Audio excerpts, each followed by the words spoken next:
Hey, this is the Daily Overpass. My name is Eric and I make apps. Now today I want to talk about how the App Store policies are very vague.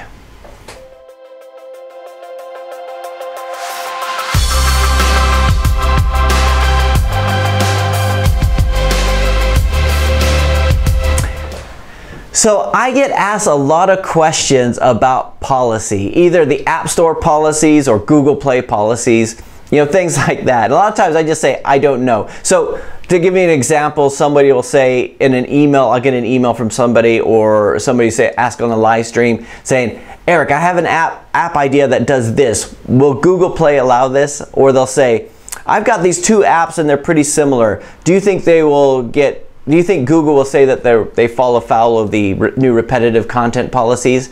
And my answer is usually, I don't know, right? It's because it's not that I haven't read through the policies. Yeah, I have read through the Google Play policies and the Apple App Store policies, and I think the Google Play policies are much more readable. They do a much better job on it. But the language a lot of times is a little bit vague. It's like legal language. So they'll use words like, it can't be offensive, it can't be repetitive, things like that.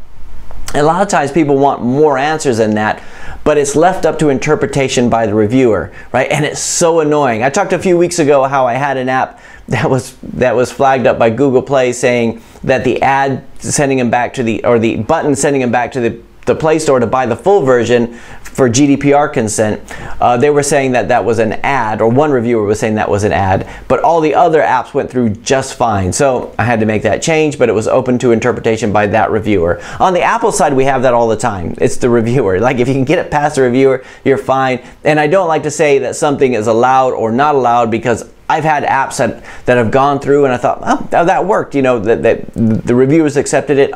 It's obviously allowed, it doesn't fall afoul of that rule. And then I've had other people tell me that theirs were rejected for that same reason. And this could be so annoying. I mean, especially when you do client work. There's nothing worse than releasing a client application and putting it through to review and having Apple reject it for some little reason, like you're mentioning Android or something like that, and you have to make these changes. A lot of times the clients will look at you like, oh, Eric, I thought you knew these policies. It's like, I do, but we put this through so many times before, but you do. And I think it's just going to be the way it is, right? I think putting an app on the App Store or on the Play Store is not like putting something on the web. If you put something on the web, there's no rules. You can put it onto the web. You might have, maybe Google won't index it or whatever reason, but you can put pretty much anything you want to on the web. But when it comes to apps, that's not the case. Of course, having said that, if you did an Android application and you got pulled from Google Play, you got suspended from Google Play, you could still sell it. That's like getting removed from the shelves of Walmart with your product, right? You could still put it on Amazon. There's other app stores out there for Android. You could just have a download link on your website, right? That's not so bad.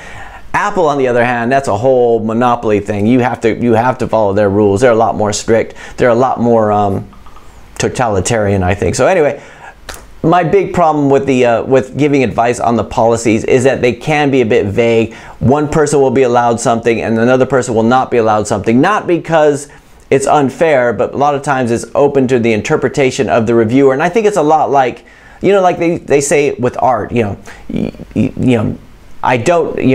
I can't describe art, but I know it when I see it. A lot of times I think a lot of the stuff is the reviewer. They know it when they see it, and they need to give the reviewer the power to not be contradicted all the time by having tight rules and everything. But it is a very annoying. I think it's one of my biggest grievances with the App Store policies is I just wish they would be a bit more specific. So anyway, and I don't know if you guys find the same thing. Let me know if you have those kind of issues. Because this is one of the reasons why we put apps out there and they get rejected. It's like, oh, because we would do what we were supposed to do if we knew, but we can't. So anyway, let me know what you guys think. That's it for today. I'll talk to you guys again tomorrow.